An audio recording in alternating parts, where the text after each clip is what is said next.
Hey there, tonight we're travelling back to a darker time, not to castles or grand halls, but to the muddy fields and rotting hovels of a medieval village in 1350, where every breath is a fight and every night a test you're not ready for.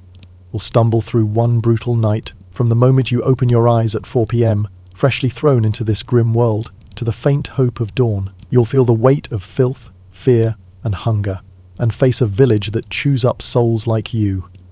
If this kind of slow, immersive storytelling helps you relax and rest, feel free to like this tale and subscribe, but only if it truly brings you peace. Drop a comment letting me know where you're listening from and what time it is.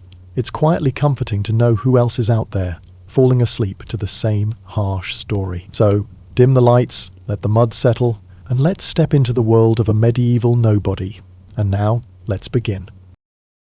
Now, it's 4 p.m, and you open your eyes, heart pounding, lying flat on your back in a muddy field under a grey, heavy sky. Congratulations, you're alive. The good news? It's 4 p.m, so your cup will only last you through the night until 5, i.e. emming tomorrow. At least it's better than spending 24 hours in this damn place. The bad news? You're about to have a night so bad and miserable that only 2% of you watching will survive. So if you want to quit at any point while watching this, let me know before you leave. Okay, now, let's take a look around. You don't know how you got here. One moment, you were somewhere else, somewhere clean and safe. And now, you're sprawled in the dirt, your body aching like you've been working for hours. You're dressed in a coarse wool tunic, rough against your skin, and breeches so worn they're more holes than cloth. Mud cakes your hands, your face, your everything. In your grip is a wooden hoe, its handle splintered, its blade dull and caked with earth. You're in a field of wilted barley, the stalks drooping under their own weight, and the air smells of manure and damp soil. You've just pierced through time, dropped into the life of a peasant in 1350, with no warning and no way back. You try to sit up, but your back screams, muscles sore from labour you don't remember. Your hands are blistered, some split open, blood mixing with the dirt. Around you, other workers bend over the crops, their faces lined with exhaustion, their hands moving like they're half dead. A man nearby, his beard matted with mud, snaps at you in a language you barely understand, pointing to a patch of unturned soil. His eyes are hard, and you realise you're supposed to be working. You stand, legs wobbling, and swing the hoe. It's heavy, the ground hard as stone, and each strike sends pain shooting through your shoulders. Mud sucks at your feet, your shoes just thin leather strips, soaked and slipping. You're already tired, but stopping isn't an option. The overseer stands at the field's edge, a broad man with a whip coiled at his belt. He doesn't speak, but his eyes follow you, sharp and cold. You've heard of workers beaten for slacking, their backs bloodied for a moment's rest. You keep digging, the hoe sinking into the mud, pulling up clumps of dirt and weeds. Flies buzz around your face, landing on your sweat-soaked skin. You swat them away, but they come back, biting your neck, your arm. A welt rises on your ankle, itching fiercely, and you scratch it with your free hand, smearing blood and dirt. The other workers don't look at you. They're focused on their own survival, their own pain. You're alone in this crowd, a stranger in a world that doesn't care. You work for what feels like forever, the sky barely shifting. Your hands bleed, your blisters burn, and your stomach growls, a sharp, empty ache. The air is thick, carrying the stench of manure and something worse, like decay. A woman nearby coughs, a deep, wet sound that makes you flinch. You've heard of the plague, the Black Death that's tearing through villages like this one. You glance at her, and she meets your eyes, her face pale, her cheeks hollow. You look away, heart racing, and keep digging. The overseer's whip cracks in the distance, and you move faster, ignoring the pain. You're not just fighting the field, you're fighting to stay alive in a world that wants you dead. It's 4:30 p.m. and the overseer shouts, his voice rough, signalling the end of the day's work. Your hands are raw, your back bent like an old man's, and your legs shake with every step. The other workers drop their tools and shuffle toward the village, a cluster of sagging huts half a mile away. You follow, clutching the hoe, your only possession in this strange world. The path is a mess of mud and ruts, slick with dung from passing animals. You try to step carefully, but your foot slips, and you fall into a puddle that smells like a sewer. The water soaks your breeches, cold and foul, and you stand, wiping your hands on your tunic. It doesn't help the cloth is just as dirty, crusted with field mud and sweat. The village comes into view, a grim sight of thatched roofs and leaning walls. Smoke rises from a few fires, carrying the smell of burning wood and something sour, like rotting food. You pass a hut with a red cross painted on the door, a sign of the plague. You pull your tunic over your mouth, hoping it blocks the sickness, but the cloth is damp and smells like your own filth. A dog barks, skinny and wild, its ribs sharp under matted fur. It snarls as you pass, and you grip the hoe tighter, not sure if it's a pet or a predator. The village is quiet, but it's not calm. Every cough, every creak feels like a threat, and you're already wondering how you'll survive the night. You find your hovel, a crumbling shack at the village's edge. The door is a warped plank barely hanging on. You push it open, and the air inside hits you, mould, stale sweat, and the sharp stink of damp straw.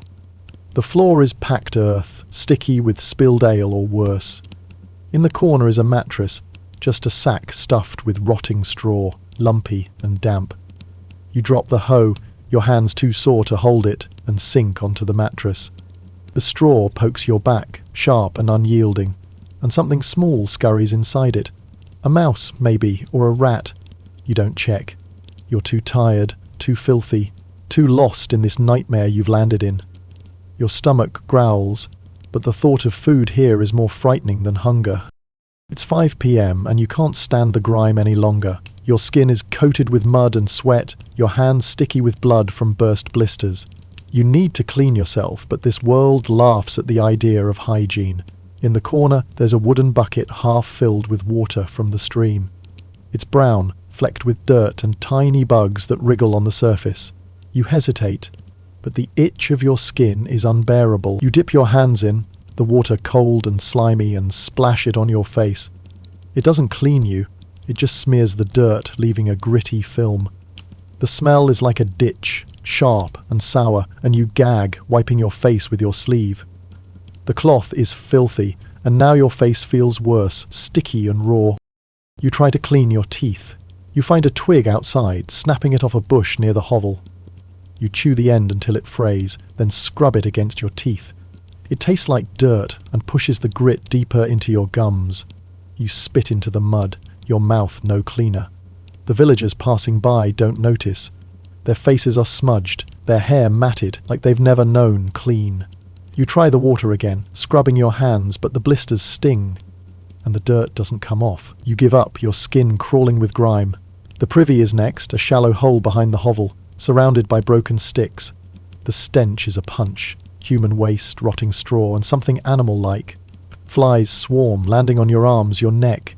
You hurry, holding your breath, but the smell clings to you, seeping into your clothes.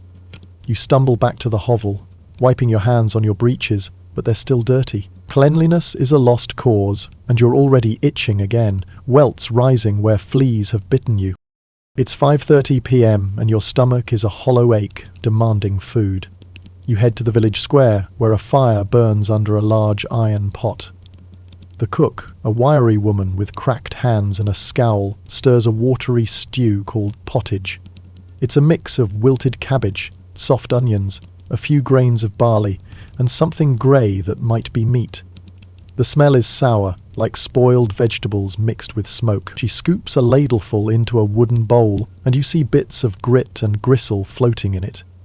You take a sip, and it's thin, bitter, with a greasy aftertaste that coats your tongue. Something chewy gets stuck in your teeth, and you spit it out, hoping it's just a root. It doesn't taste like one. The bread is a dense grey lump, baked from barley and chaff. It's so hard you have to tear it with both hands, and it crunches like gravel. You dip it in the pottage to soften it, but it turns slimy, soaking up the broth's sour tang. You force it down, your throat tight, your stomach twisting.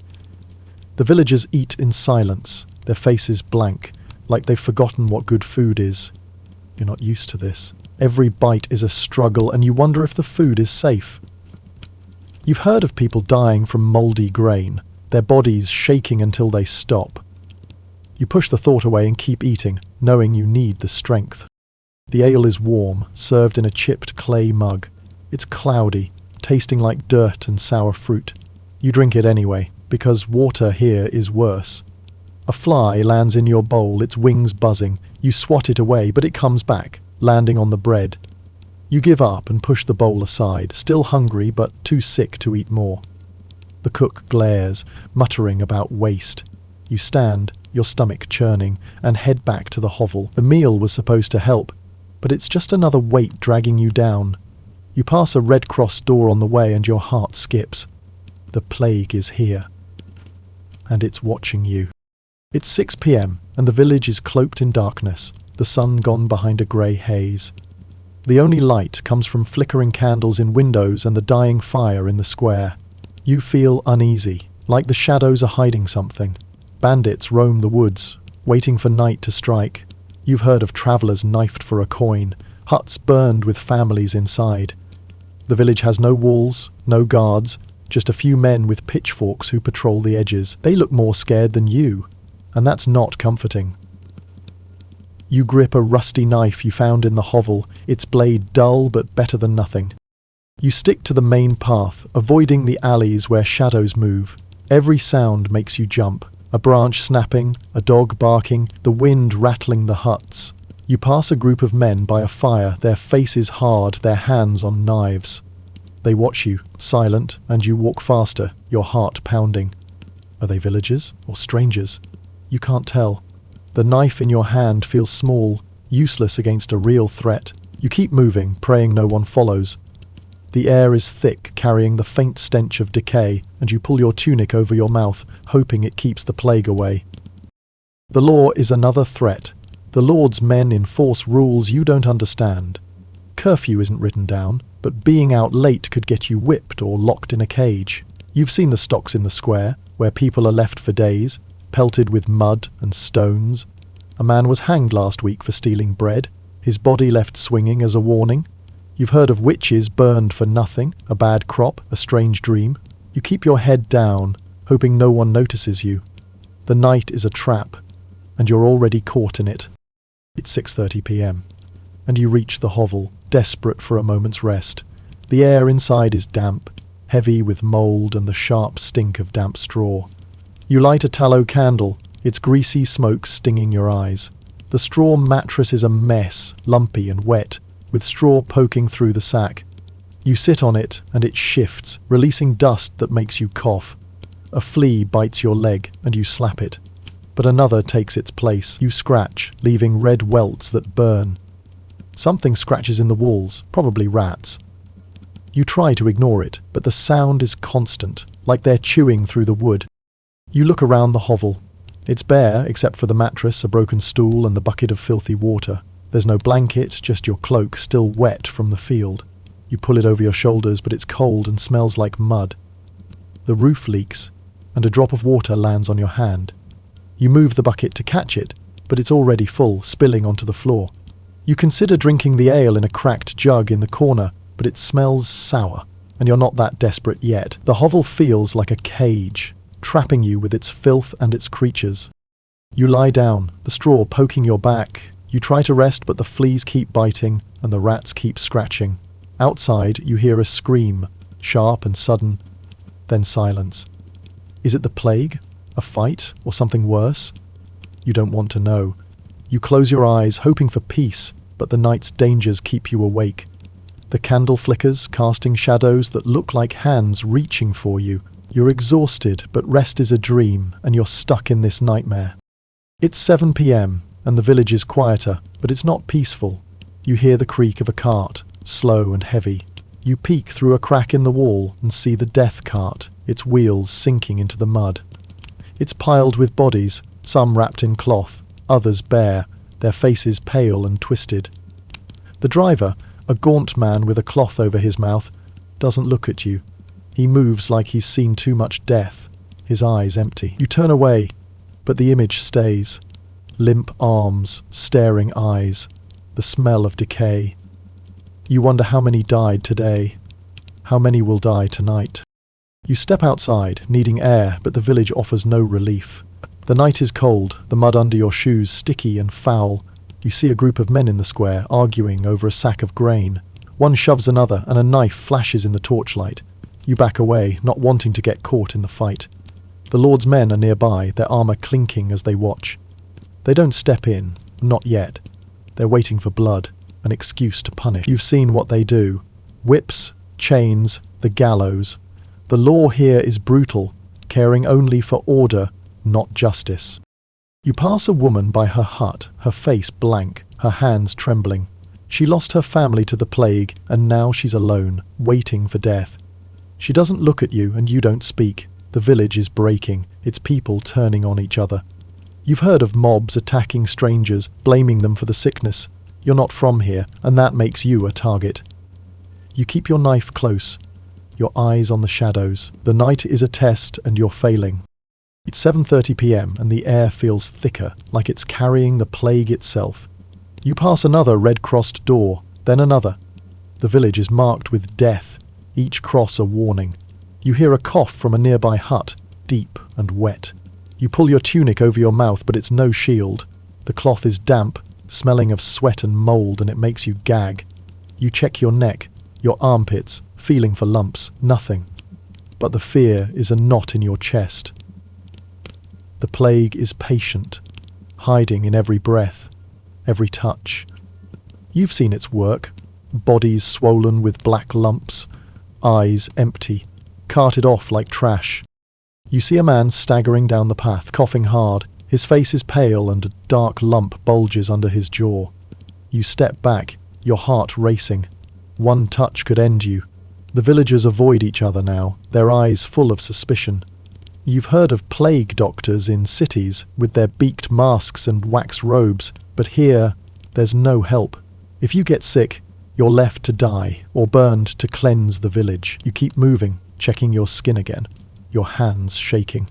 The night is cold, but you're sweating, and you don't know if it's fear or something worse. You think about the field, the mud, the pottage, trying to distract yourself. But the plague is everywhere, in the coughs, the crosses, the silence. You hear another moan, faint but real, from a hut nearby. You pull your cloak tighter, but it's no comfort. The hovel is your only shelter, but it feels like a tomb. You head back, the mud sucking at your shoes, the air heavy with the village's despair. It's 8 p.m. and you're back in the hovel, the candles light weak against the dark. You try to wash again, desperate to feel less dirty. The bucket's water is filthier now, with a dead bug floating on top. You dip your hands in anyway, the cold, slimy water stinging your blisters. It doesn't clean you, it just smears the grime. You wipe your hands on your cloak, but it's no cleaner. The privy is out of the question. The smell alone would make you sick. You try to ignore the itch of your skin, the dirt under your nails, the sweat drying on your neck. Cleanliness is gone, and you're stuck in this filthy world. You sit on the mattress, the straw poking your back. A flea bites your leg, and you slap it, but another bites your arm. You scratch until your skin is raw, but it doesn't stop. The rats are louder now, scratching in the walls, their squeaks sharp and close. You see one on the stool, chewing something small and dark. You throw a piece of straw at it, but it doesn't care. It disappears into a crack, and you hear it chewing again. The hovel feels alive, and you're the intruder. You blow out the candle, hoping the dark will hide you, but it only makes the sounds louder. You lie down, the straw sharp, the cloak cold. You hear a scream outside, faint but real. You don't move. You can't help anyone, not even yourself. You close your eyes, praying for sleep, but the night's dangers keep you awake. The fleas bite, the rats scratch, and the hovel presses in. You're exhausted, but rest is a luxury you can't afford. The village is a graveyard, and you're just waiting your turn. It's 8:30 p.m. and the night is growing colder, the hovel's walls no match for the chill. You huddle on the mattress, trying to keep warm, but the straw is damp, stealing your heat. The roof leaks, and a drop lands on your forehead, cold and sharp. You move, but another drip finds you. The bucket is overflowing, water pooling on the floor, turning the dirt to sludge.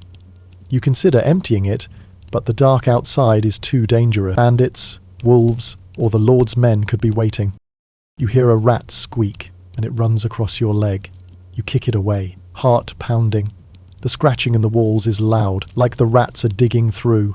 You see one on the bucket, drinking the filthy water. You throw a piece of straw, but it doesn't move. It stares at you, bold, then darts away. The fleas keep biting, the lice crawling through your hair, itching your scalp. You scratch hard, your nails bloody, but the itching mosquitoes buzz around your ears, their whine maddening. You swat at them, but they keep coming, drawn to the candle's light. Outside, a dog howls, or maybe it's a wolf. You've seen strays in the streets, eating whatever they find, even bodies. You hear wings flapping, probably bats in the rafters. The hovel feels like it's shrinking, the walls closing in. You blow out the candle, hoping the dark will hide you, but it only makes the sounds louder. Rats, bugs, the wind, a distant cry. You pull the cloak over your face, but it doesn't block the fear. The night is a predator, and you're its prey. It's 9 p.m, and a loud bang jolts you upright. Someone's pounding on a door nearby, shouting. You peek through a crack and see torchlight moving down the street. The Lord's men are out, their boots heavy in the mud. You hear a man beg, then a scream cut short. They're dragging someone away, maybe a thief or someone out past curfew. You've seen the punishments. Hands chopped off, bodies whipped, necks snapped on the gallows. The Lord's law is brutal, caring only for order, not justice. You check the door, making sure the plank is tight. It's weak, easy to break, but it's all you have. You shrink into the corner, gripping your knife. If they come for you, there's no defense. A single accusation, witchcraft, theft, even a wrong look, could see you burned or hanged. You've heard of ordeals where the accused are drowned to prove their innocence. Sink, and you're innocent but dead. Float, and you're a witch, burned alive. You listen, barely breathing as the footsteps fade. The shouting stops, but the law is a shadow, waiting to crush anyone who stumbles. You think about running, but the roads are worse than the village. Bandits, wolves, and the Lord's men patrol the paths. If you're caught, you're dead, or worse. You're trapped not just by the hovel, but by the world outside. You lie down, the straw sharp against your skin. The fleas bite, the rats scratch, and the night presses in. You close your eyes, but sleep is a distant hope. The law is watching, and you're not safe. It's 9:30 p.m, and the hovel is silent, but it's not peaceful. You hear a cough from the hut next door, deep and wet. It's the kind that means the plague is close. You pull the cloak over your mouth, but it's filthy, smelling of mould and sweat. You check your neck, your armpits, feeling for lumps. Nothing, but the fear is a weight on your chest. The plague is patient, hiding in the air, in a touch, in a breath. You've seen its work. Bodies swollen with black lumps, eyes empty, carted off like trash. You think about the people you've seen today, their faces pale, their eyes hollow. The woman by her hut, the boy with the stick, the man with the bubo. They're all fighting, but they're losing. You wonder how many are left, how many will die tonight. The village is a ghost, its people fading one by one. You're part of it now, a stranger in a dying world. You check your skin again, your hands shaking. The night is cold, but you're sweating. And you don't know if it's fear or the plague's first touch. You try to think of something else, but the plague is all there is.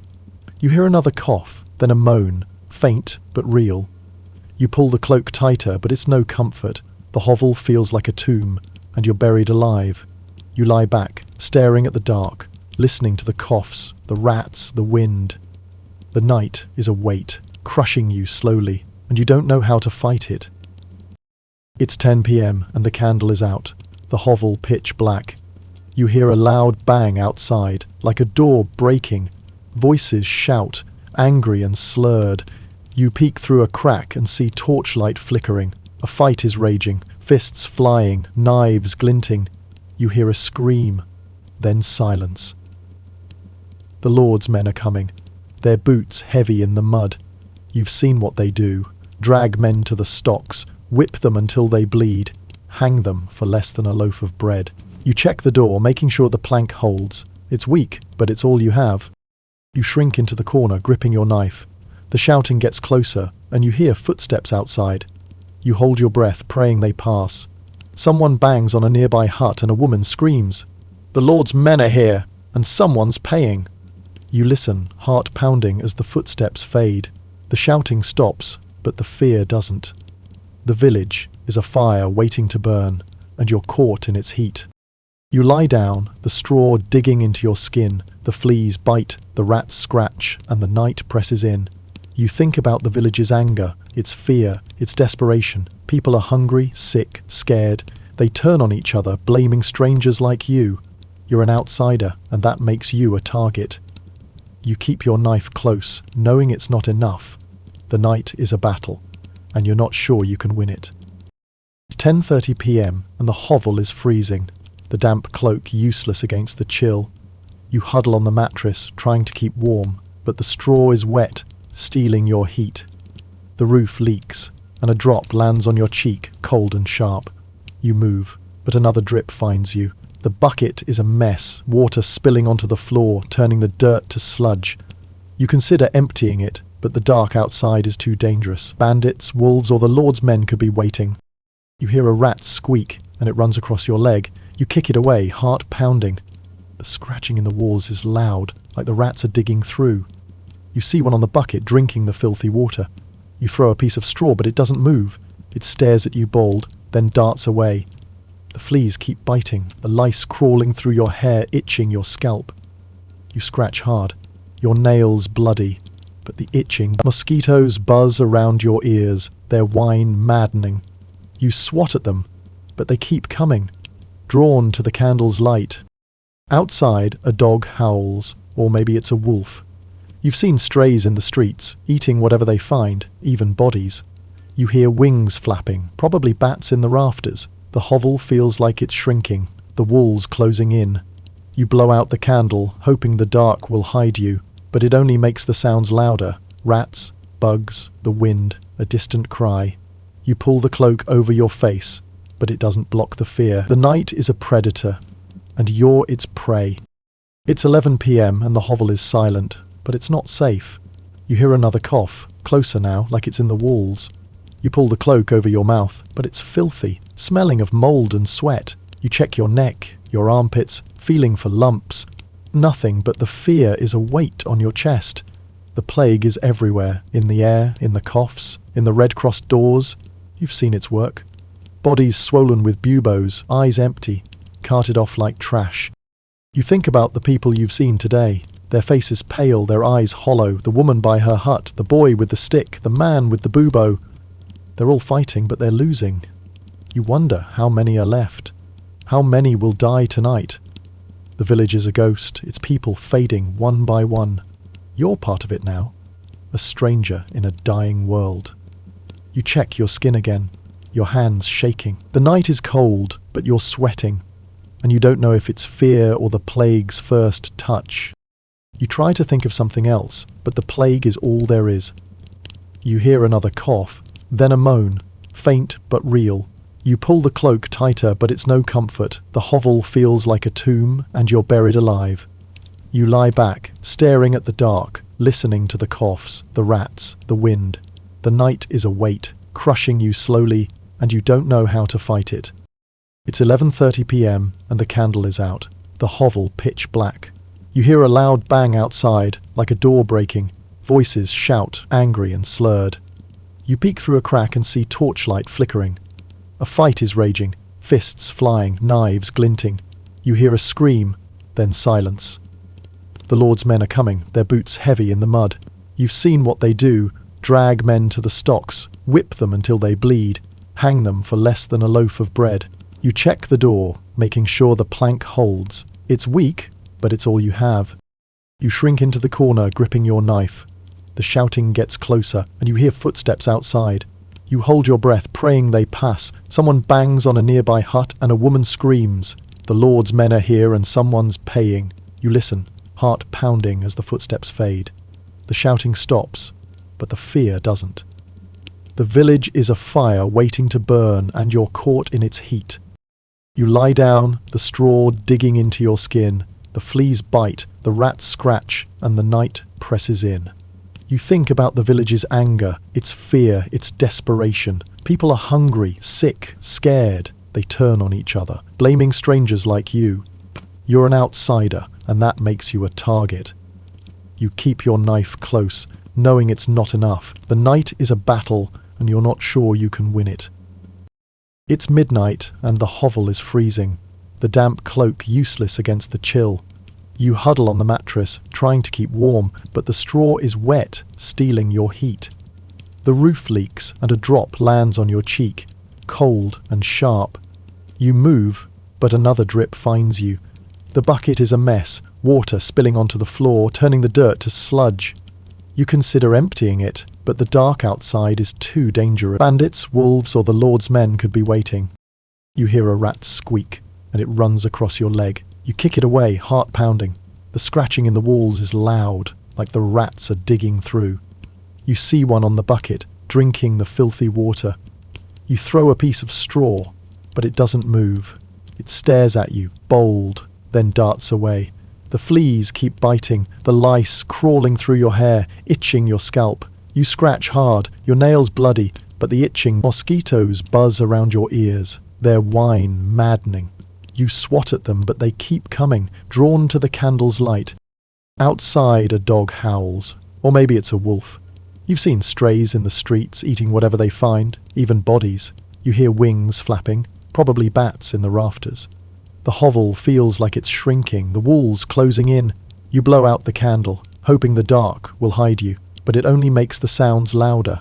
Rats, bugs, the wind, a distant cry. You pull the cloak over your face, but it doesn't block the fear. The night is a predator, and you're its prey. It's 12:30 AIE, and the hovel is silent, but it's not safe. You hear another cough, closer now, like it's in the walls. You pull the cloak over your mouth, but it's filthy, smelling of mold and sweat. You check your neck, your armpits, feeling for lumps. Nothing, but the fear is a weight on your chest. The plague is everywhere, in the air, in the coughs, in the Red Cross doors. You've seen its work. Bodies swollen with buboes, eyes empty, carted off like trash. You think about the people you've seen today. Their faces pale, their eyes hollow. The woman by her hut, the boy with the stick, the man with the bubo. They're all fighting, but they're losing. You wonder how many are left, how many will die tonight. The village is a ghost, its people fading one by one.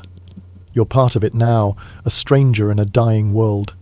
You check your skin again, your hands shaking. The night is cold, but you're sweating, and you don't know if it's fear or the plague's first touch. You try to think of something else, but the plague is all there is. You hear another cough, then a moan, faint but real. You pull the cloak tighter, but it's no comfort.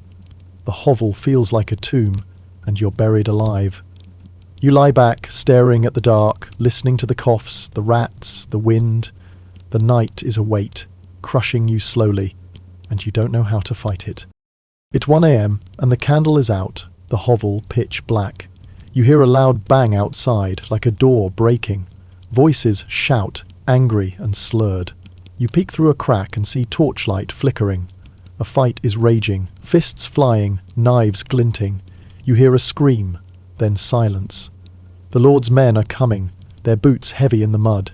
You've seen what they do, drag men to the stocks, whip them until they bleed, hang them for less than a loaf of bread. You check the door, making sure the plank holds. It's weak, but it's all you have. You shrink into the corner, gripping your knife. The shouting gets closer, and you hear footsteps outside. You hold your breath, praying they pass. Someone bangs on a nearby hut and a woman screams. The Lord's men are here, and someone's paying. You listen, heart pounding, as the footsteps fade. The shouting stops, but the fear doesn't. The village is a fire waiting to burn, and you're caught in its heat. You lie down, the straw digging into your skin. The fleas bite, the rats scratch, and the night presses in. You think about the village's anger, its fear, its desperation. People are hungry, sick, scared. They turn on each other, blaming strangers like you. You're an outsider, and that makes you a target. You keep your knife close, knowing it's not enough. The night is a battle, and you're not sure you can win it, It's 1:30 a.m., and the hovel is freezing, the damp cloak useless against the chill. You huddle on the mattress, trying to keep warm, but the straw is wet, stealing your heat. The roof leaks, and a drop lands on your cheek, cold and sharp. You move, but another drip finds you. The bucket is a mess, water spilling onto the floor, turning the dirt to sludge. You consider emptying it, but the dark outside is too dangerous. Bandits, wolves, or the Lord's men could be waiting. You hear a rat squeak and it runs across your leg. You kick it away, heart pounding. The scratching in the walls is loud, like the rats are digging through. You see one on the bucket, drinking the filthy water. You throw a piece of straw, but it doesn't move. It stares at you, bold, then darts away. The fleas keep biting. The lice crawling through your hair, itching your scalp. You scratch hard, your nails bloody. But the itching mosquitoes buzz around your ears, their whine maddening. You swat at them, but they keep coming, drawn to the candle's light. Outside, a dog howls, or maybe it's a wolf. You've seen strays in the streets, eating whatever they find, even bodies. You hear wings flapping, probably bats in the rafters. The hovel feels like it's shrinking, the walls closing in. You blow out the candle, hoping the dark will hide you, but it only makes the sounds louder. Rats, bugs, the wind, a distant cry. You pull the cloak over your face, but it doesn't block the fear. The night is a predator, and you're its prey. It's 2 a.m. and the hovel is silent, but it's not safe. You hear another cough, closer now, like it's in the walls. You pull the cloak over your mouth, but it's filthy, smelling of mold and sweat. You check your neck, your armpits, feeling for lumps. Nothing. But the fear is a weight on your chest. The plague is everywhere, in the air, in the coughs, in the red-crossed doors. You've seen its work, bodies swollen with buboes, eyes empty, carted off like trash. You think about the people you've seen today, their faces pale, their eyes hollow. The woman by her hut, the boy with the stick, the man with the bubo. They're all fighting, but they're losing. You wonder how many are left, how many will die tonight. The village is a ghost, its people fading one by one. You're part of it now, a stranger in a dying world. You check your skin again, your hands shaking. The night is cold, but you're sweating. And you don't know if it's fear or the plague's first touch. You try to think of something else, but the plague is all there is. You hear another cough, then a moan, faint but real. You pull the cloak tighter, but it's no comfort. The hovel feels like a tomb, and you're buried alive. You lie back, staring at the dark, listening to the coughs, the rats, the wind. The night is a weight, crushing you slowly, and you don't know how to fight it. It's 2:30 a.m., and the candle is out, the hovel pitch black. You hear a loud bang outside, like a door breaking. Voices shout, angry and slurred. You peek through a crack and see torchlight flickering. The fight is raging, fists flying, knives glinting. You hear a scream, then silence. The Lord's men are coming, their boots heavy in the mud. You've seen what they do. Drag men to the stocks, whip them until they bleed, hang them for less than a loaf of bread. You check the door, making sure the plank holds. It's weak, but it's all you have. You shrink into the corner, gripping your knife. The shouting gets closer, and you hear footsteps outside. You hold your breath, praying they pass. Someone bangs on a nearby hut, and a woman screams. The Lord's men are here, and someone's paying. You listen, heart pounding as the footsteps fade. The shouting stops, but the fear doesn't. The village is a fire waiting to burn, and you're caught in its heat. You lie down, the straw digging into your skin. The fleas bite, the rats scratch, and the night presses in. You think about the village's anger, its fear, its desperation. People are hungry, sick, scared. They turn on each other, blaming strangers like you. You're an outsider, and that makes you a target. You keep your knife close, knowing it's not enough. The night is a battle, and you're not sure you can win it. It's 3 a.m. and the hovel is freezing, the damp cloak useless against the chill. You huddle on the mattress, trying to keep warm, but the straw is wet, stealing your heat. The roof leaks, and a drop lands on your cheek, cold and sharp. You move, but another drip finds you. The bucket is a mess, water spilling onto the floor, turning the dirt to sludge. You consider emptying it, but the dark outside is too dangerous. Bandits, wolves, or the Lord's men could be waiting. You hear a rat squeak and it runs across your leg. You kick it away, heart pounding. The scratching in the walls is loud, like the rats are digging through. You see one on the bucket, drinking the filthy water. You throw a piece of straw, but it doesn't move. It stares at you, bold, then darts away. The fleas keep biting, the lice crawling through your hair, itching your scalp. You scratch hard, your nails bloody, but the itching mosquitoes buzz around your ears, their whine maddening. You swat at them, but they keep coming, drawn to the candle's light. Outside, a dog howls, or maybe it's a wolf. You've seen strays in the streets, eating whatever they find, even bodies. You hear wings flapping, probably bats in the rafters. The hovel feels like it's shrinking, the walls closing in. You blow out the candle, hoping the dark will hide you, but it only makes the sounds louder. Rats, bugs, the wind, a distant cry. You pull the cloak over your face, but it doesn't block the fear. The night is a predator, and you're its prey. It's 3:30 a.m. and the hovel is silent, but it's not safe. You hear another cough, closer now, like it's in the walls. You pull the cloak over your mouth, but it's filthy, smelling of mould and sweat. You check your neck, your armpits, feeling for lumps. Nothing. But the fear is a weight on your chest. The plague is everywhere, in the air, in the coughs, in the Red Cross doors. You've seen its work. Bodies swollen with buboes, eyes empty, carted off like trash. You think about the people you've seen today, their faces pale, their eyes hollow. The woman by her hut, the boy with the stick, the man with the bubo. They're all fighting, but they're losing. You wonder how many are left, how many will die tonight. The village is a ghost, its people fading one by one. You're part of it now, a stranger in a dying world. You check your skin again, your hands shaking. The night is cold, but you're sweating, and you don't know if it's fear or the plague's first touch. You try to think of something else, but the plague is all there is. You hear another cough, then a moan, faint but real. You pull the cloak tighter, but it's no comfort. The hovel feels like a tomb, and you're buried alive. You lie back, staring at the dark, listening to the coughs, the rats, the wind. The night is a weight, crushing you slowly, and you don't know how to fight it. It's 4 a.m., and exhaustion pulls you into a shallow sleep, but it's not restful. The straw mattress is hard, the fleas relentless. You dream of dark streets, bodies in the mud, eyes watching you. You see the Lord's men, their swords raised, dragging you to the fire. You see rats, hundreds of them, crawling over your body, their teeth sharp. You wake with a gasp, your heart pounding. The hovel is dark, the candle gone. You hear the rats again, scratching in the walls, closer now.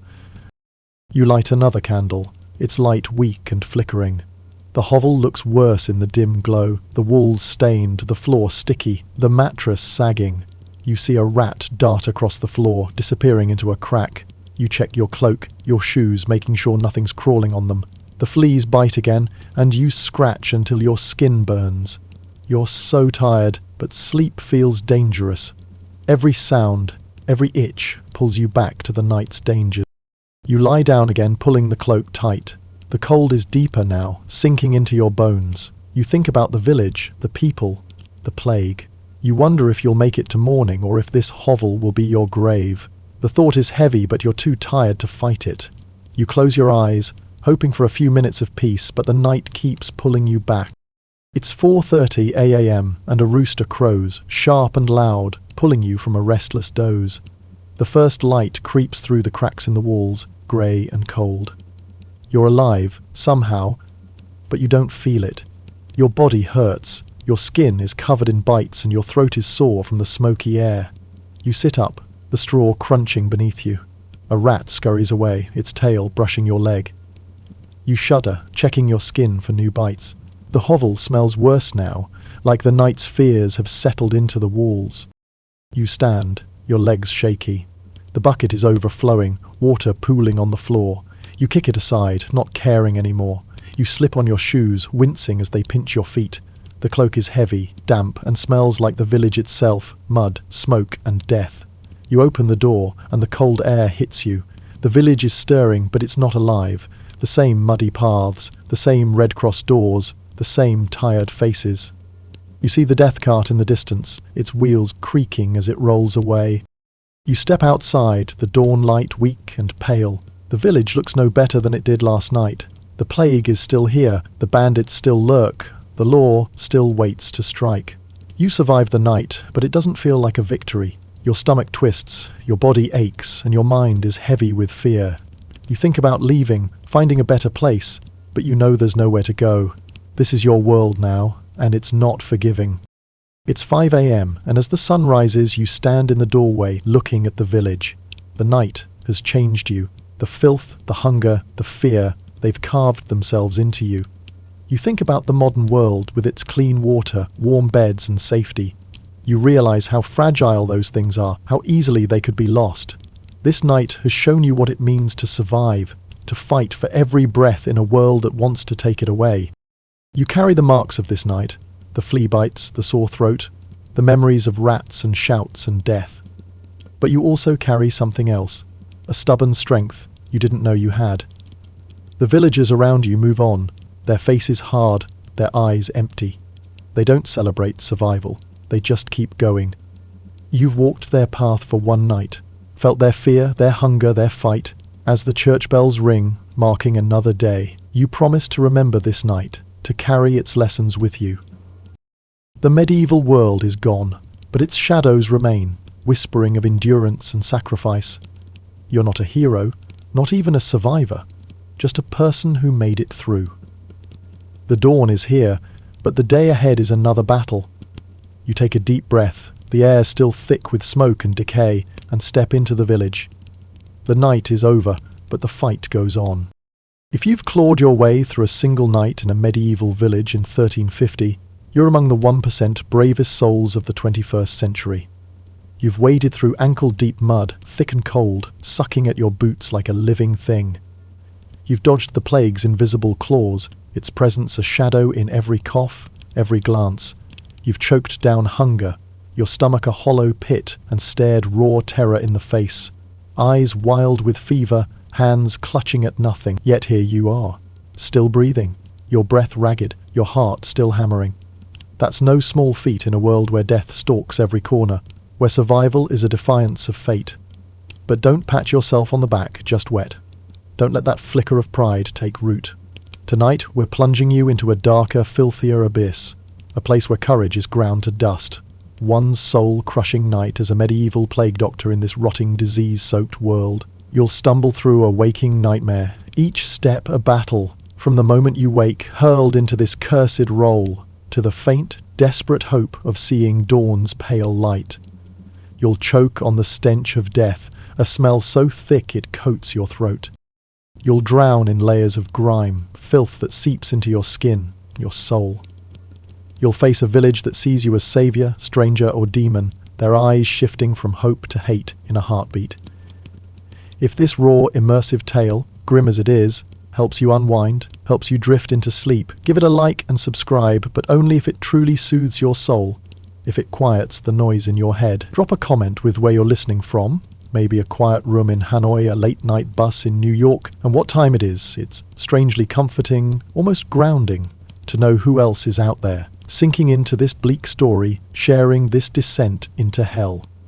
Dim the lights, brace for the reek of decay, the weight of despair, and let's dive into the life of a plague doctor, a life that's more curse than calling. Here we go. You wake with a gasp, heart slamming against your ribs, a frantic rhythm that shakes your chest. You're sprawled on a splintered wooden bench in a dank, stinking hut. The air so thick it feels like a wet rag over your mouth. You have no idea how you got here, no memory of the transition. 1 second you were in a clean, safe world, maybe scrolling your phone, the glow of the screen soft, sipping coffee that warmed your hands, its bitter taste grounding you. The next, you're drowning in this suffocating hell, your body weighed down by a heavy waxed robe that clings to your skin, stiff and cold, and a beached mask that digs into your face like a vice, its leather edges cutting into your cheeks. You're a plague doctor, thrown into 1350, dropped into a village crumbling under the Black Death, its houses sagging, its people dying, its air poisoned. Your gloves are slick with sweat, the leather damp and slippery, your fingers numb inside them. Your boots are crusted with mud and something far worse. Blood. Waste. The residue of death. The mask's glass eye holes fog with your panicked breaths. Each inhale sharp, each exhale a cloud that traps you inside this bird-like prison. The air inside the mask reeks of herbs, rosemary, mint, cloves. Stuffed into the beak to ward off the plague's bad air, a desperate attempt to block the disease. It's a cruel lie, a superstition as useless as a prayer in a storm.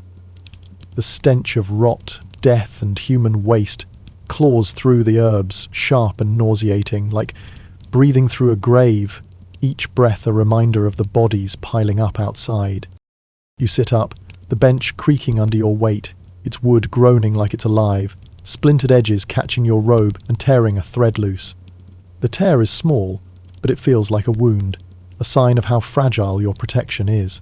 The hut is a grim prison, a cell of despair, walls blackened with soot, streaked with damp that glistens in the faint light, the air heavy with mould that tickles your throat. The floor is packed earth, sticky with blood, mud, and spilled tonics that smell like sour vinegar, their sharp tang mixing with the rot to create a stench that makes your eyes water. A rickety table, its legs wobbling, holds your tools, each one a relic of futility. A rusty lancet, its blade dulled and stained with old blood, its handle slick with grease.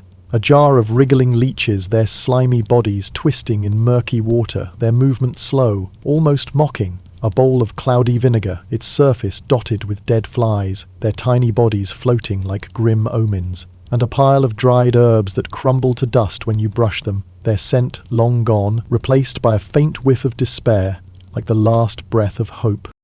You reach out, your hand trembling, and pick up the lancet, its weight cold and heavy, the metal pitted with rust. It feels wrong in your hand, too crude, too brutal for healing, more a weapon than a tool. You set it down, your fingers lingering, as if touching it commits you to this nightmare. Outside, the air carries sounds that claw at your nerves, screams, high and desperate, raw with pain, mixed with wet, hacking coughs that rattle like death's own laughter. The slow creak of a cart rolling through the mud cuts through, its wheels groaning under the weight of bodies, the death cart making its grim rounds. You stand, legs trembling like a newborn foal, weak and unsteady, your knees threatening to buckle. You adjust the mask, its leather straps biting into your scalp, each tug sending a sharp pain through your head. The robe traps heat, making you sweat despite the chill seeping through the walls, a cold that feels like fingers brushing your skin. You grab your wooden cane, its tip stained dark with God knows what, blood, mud, the filth of this world, and push open the door, the wood scraping against the floor with a low moan. The village is a vision of hell. Sagging huts, their thatch roofs caving in, dripping with rain. Red crosses smeared on doors like bloody warnings, some fresh, some peeling, all marking death, and a grey sky spitting cold rain, each drop a needle on your face like the world itself is grieving. You've crashed through time, ripped from your world and dropped into this one, and your first patient is waiting to die, their fate sealed before you even step forward. Right then, a woman stumbles toward you, her face pale as bone, her eyes wild with panic, wide and glassy like a trapped animal's. She clutches your robe, her nails digging through the waxed fabric, scratching the surface, her grip desperate, as if you're her last anchor. She begs you to save her son, her voice breaking, words tumbling out between sobs. He's coughing blood, she says, his body swollen with lumps, barely clinging to life, his breath shallow and ragged. You follow her, your cane sinking into the mud with every step, each squelch a reminder of the filth you're wading through. Your heart pounds like a war drum, loud and relentless, drowning out the rain, the coughs, the screams. The hut's door is marked with a red cross, the paint still wet, dripping like blood. Its edges smudged where someone's hand brushed it. You push it open, and the air inside hits you like a fist. Rot, sweat, and the sweet, sick smell of dying flesh. A stench so thick it coats your tongue, makes your stomach lurch. The boy lies on a straw pallet, his skin grey as ash, his neck bulging with black buboes that pulse like living things, their surfaces shiny, taut, ready to burst. He moans, a rattling gasp that shakes his frail frame, his chest heaving with effort, his eyes rolling back to show the whites, like he's already half gone. You kneel beside him, your gloves slippery with sweat, the leather sticking to your skin, making your hands feel trapped. You pull out the lancet, its blade catching the faint light, the rust flaking off as you grip it. Your hand shakes, the tremor visible, and you steady it with a deep breath. The mask's herbs doing nothing to mask the stench. You cut into his arm, the blade catching on his skin, too dull to slice cleanly, tearing instead. He screams, a weak, broken sound that cuts through you, sharp as the blade. Blood oozes, thick and dark, pooling on the floor in a sluggish puddle. Its smell metallic, mixing with the rot. You wipe the blade on your robe, leaving a streak of red, the fabric already heavy with rain and blood, each stain a mark of your failure.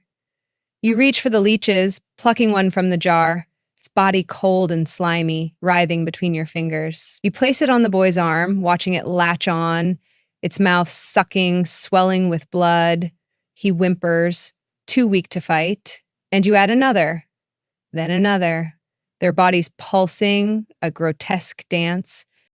You've heard the treatments, bleed the patient to balance their humors, apply leeches to draw out poison, burn herbs to cleanse the air, pray to a god who seems deaf, but they're empty rituals, gestures to appease the desperate.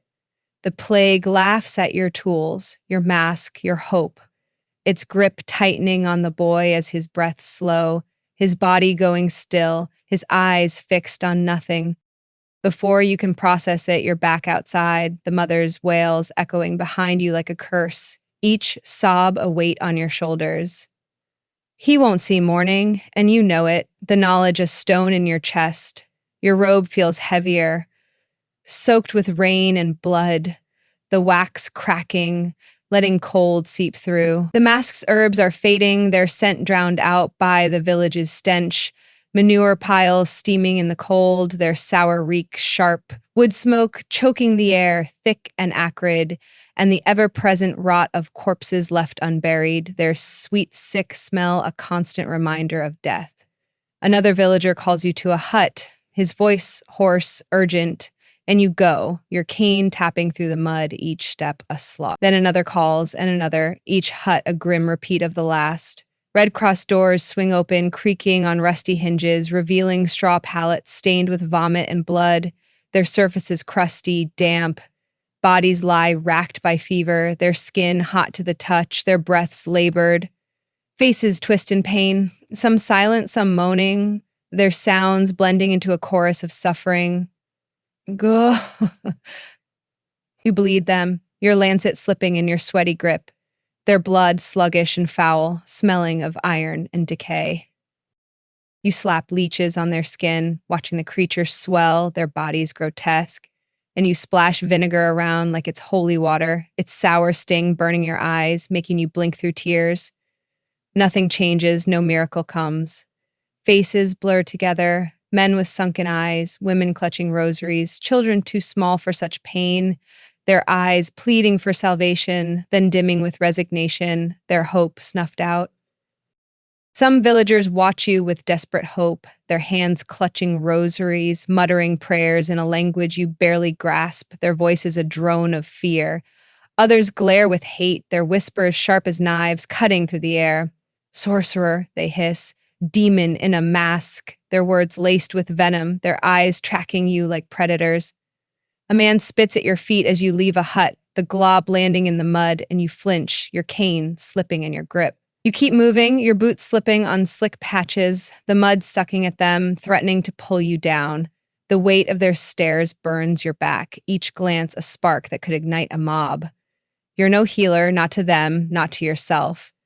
You're a grim reaper in a bird mask, a figure of death, cloaked in wax and leather, and every step feels like a march toward your own grave. The village's hatred a noose tightening around your neck. Next thing you know, you're back in your hut, the air thick with mold and the sour tang of despair, a smell that clings to your skin, your hair, your soul. You need to clean yourself. The blood, the mud, the death clinging to you like a second skin, a layer you can't peel off. You rip off the mask, wincing as the leather straps pull at your hair, tearing a few strands free, and drop it on the table with a heavy thud. the beak clattering against the wood. Your face is slick with sweat, raw and stinging where the mask's edges chafed your skin, leaving red welts that burn when you touch them. You try to breathe freely, but the hut's air is worse, heavy with damp and rot, making you cough, a dry, hacking sound that scares you. A bucket in the corner holds water, brown and oily, its surface alive with bugs skittering like tiny, frantic dancers, their legs twitching. You dip a rag into it, the water cold and slimy against your fingers, seeping through the cloth and scrub your face. It doesn't clean you, it smears the grime, leaving your skin gritty and itching, like you've rubbed it with sand from a sewer. The smell's like a stagnant ditch, earthy and sour, and you gag, the bile rising in your throat. You wipe your face with your sleeve instead, but the cloth's filthy, crusted with blood and mud, and now your face feels worse, like you've smeared it with the village's rot, its despair baked into your skin. You peel off your gloves, your hands pale and pruned from hours in the damp leather, the skin wrinkled like an old man's. You try to wash them, dipping them into the bucket, but the water stings the cuts on your fingers sharp and raw, and the dirt stubborn, baked into your skin like a tattoo, a map of your suffering. You scrub harder, your nails scraping, but it's useless, the filth a part of you now. As permanent as your fear. You give up, your hands still sticky, your skin crawling with a sensation of invisible filth, 1,000 unseen things burrowing into you.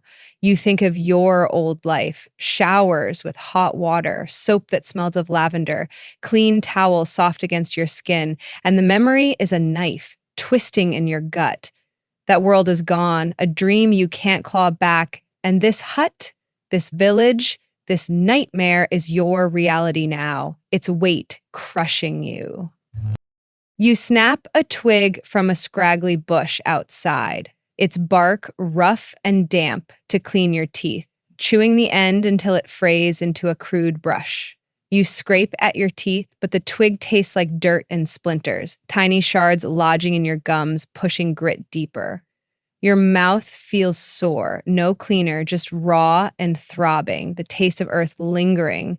You spit into the corner of the hut, and the glob landing in a patch of mud with a soft plop, blending into the filth. And the privy is a waking nightmare, a shallow hole behind the hut, ringed by rotting sticks, swarming with flies that buzz like a living cloud, their wings a relentless drone. The stench is a gut punch, human waste, damp straw, and the sour reek of something animal, maybe a dead rat half buried in the muck. You hurry, holding your breath until your lungs burn, your eyes watering from the fumes. The smell clings to you, soaking into your robe, your hair, your skin, a stain you can't escape. You stumble back to the hut, wiping your hands on your breeches, but they're just as dirty, streaked with mud, and worse, the filth a second skin you'll never shed. Cleanliness is a cruel ghost in this world, a taunting memory of your past, and you're buried in the village's filth, your skin itching with welts from fleas that feast on you like you're already a corpse, their bites of fire under your skin. Soon enough, your stomach screaming, a sharp, hollow ache that gnaws at your insides, a hunger so fierce it makes your head spin. You trudge to the village square, each step a battle against the mud, your boots heavy, your legs aching. A fire sputters under a blackened pot of pottage, its flames weak, hissing in the rain. The cook, a bony woman with cracked hands, her knuckles red and raw, and a scowl carved into her face, stirs the watery slop with a wooden spoon, its handle stained dark. The pottage is a grim mix, wilted cabbage leaves floating like rags, their edges slimy, soft onions dissolving into mush, their sharpness gone, a few grains of barley, swollen and gray, and something gray that might be meat, or might be something worse, something you don't dare name. The smell's sour, like spoiled vegetables mixed with ash, and your gut twists just breathing it, a wave of nausea rising. She slops a ladleful into a wooden bowl, the broth splashing, and you see bits of grit, a strand of hair, and something slimy bobbing in the liquid, its surface oily, reflecting the firelight. You lift your mask just enough to expose your mouth, the cold air biting your chin, sharp and stinging, and take a sip. It's thin, bitter, with a greasy aftertaste that coats your tongue like oil, thick and cloying. Something chewy gets stuck in your teeth, tough and stringy, and you spit it out, praying it's a piece of root, though it doesn't taste like one, its flavour sour and wrong. You shove the thought away, forcing another sip, each swallow a battle against your stomach, which churns, threatening to reject it, nausea rising like a tide. The bread's a dense gray lump, baked with chaff and grit that crunches like gravel between your teeth, each bite a test of endurance. You tear it with both hands, the crust fighting back like it's made of stone, your fingers aching from the effort. You dip it into the pottage to soften it, but it turns slimy, soaking up the broth's sour tang, the texture that makes you gag. You choke it down, your throat tight with every swallow, the grit scraping as it goes. Each bite's a battle, and you wonder if it's safe. Moldy grain can kill, you've heard. Bodies shaking, minds unraveling in fevered madness, visions of demons before the end. The villagers eat in silence, their faces blank, their eyes dull, like they've forgotten what food is supposed to be. Their lives reduced to this grim ritual. You're not used to this, not to this hunger, this filth, this despair. Every swallow feels like swallowing the village's misery, heavy and bitter, a weight in your gut. The ale's warm, served in a chipped wooden mug, cloudy and tasting like dirt and sour fruit gone bad, its aftertaste lingering like regret. You drink it anyway. Water here's worse, carrying death in every drop, tainted by the village's overflowing privies and unburied dead, their rot seeping into the wells. A fly lands in your bowl, buzzing frantically, its wings a blur, and you swat it away, your hands shaking. It comes back, landing on the bread, its tiny legs twitching, probing. You give up, pushing the bowl aside, still hungry but nausea winning out, your stomach a tangled mess of hunger and sickness. The cook glares, muttering about waste, her voice sharp like a blade, her eyes accusing you of ingratitude. You stumble back to your hut, the taste of pottage lingering like a bad memory, sour and heavy, your hunger a gnawing beast that won't quiet. By now, night has swallowed the village whole, a darkness so thick it feels alive, pressing against you from every side. The only light comes from flickering candles in hut windows, their flames weak, dancing in the wind, and the square's dying fire, its embers glowing like fading eyes, casting long shadows that twist and writhe. The darkness is heavy with threats, a living thing that watches, waits. Bandits prowl the woods beyond the village, drawn to places crippled by plague, where resistance is weak and loot is easy. Tools, food, even the clothes off a corpse. You've heard tales of plague doctors ambushed on lonely paths, their masks torn off, their tools stolen, their bodies dumped in ditches or left for wolves, their bones picked clean. This village has no walls, no proper defences, just a handful of gaunt men clutching pitchforks, their faces pale with fear and exhaustion, their hands trembling. You grip your cane tightly, its weight a small anchor in your hand, the wood smooth from use, but it's laughably useless against a knife or a club, its tip stained with the village's filth. You stick to the main path, avoiding the narrow alleys where shadows twist and shift like living things, their shapes monstrous in the dark. Every sound's a threat, a branch snapping underfoot, sharp and sudden. A dog barking in the distance, its voice hoarse, the wind rattling the sagging huts, their thatch roofs creaking like old bones. You pass a group of men huddled by a fire, their faces hard, their knives glinting in the firelight, their eyes tracking you, silent and cold. Are they villagers, protecting their own, or bandits, blending in, waiting for a moment to strike? Your mask marks you as an outsider, a stranger in a village that fears strangers. Your beaked face a symbol of death, not hope. You walk faster, your heart pounding in your chest, a frantic rhythm, praying no one follows, their stares burning your back. The air's thick with rain, and the ever-present stench of rot, clinging to you like a shroud, a reminder that death is everywhere, in every breath, every step. The law's another monster, its claws sharper than any bandit's blade, its reach inescapable. The Lord's men patrol the village, their boots stomping through the mud, heavy and deliberate, their voices barking orders in a tongue you barely understand, its cadence harsh, its words clipped. Plague doctors are tolerated, but never trusted. Your strange appearance, your beaked mask, your foreign ways make you a target for suspicion, a figure to blame when hope runs dry. You've heard of doctors accused of witchcraft, dragged to the pyre for failing to save a noble's child, their screams swallowed by flames, or for being too skilled, as if healing were a devil's trick, a pact with darkness.